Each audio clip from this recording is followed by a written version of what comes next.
Hello everyone, welcome back to the channel. Today we will learn multiple ways to reverse a string. So first we will take a one string called hello world into a simple variable s. Then we will reverse that string using Python slicing. So what Python slicing do? It reverse a string by reading all characters from end to beginning using step of -1.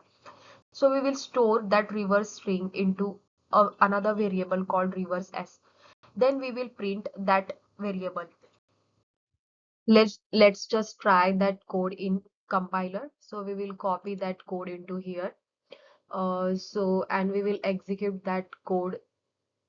So you will see that it had executed. So we'll see this hello world string got reverse here.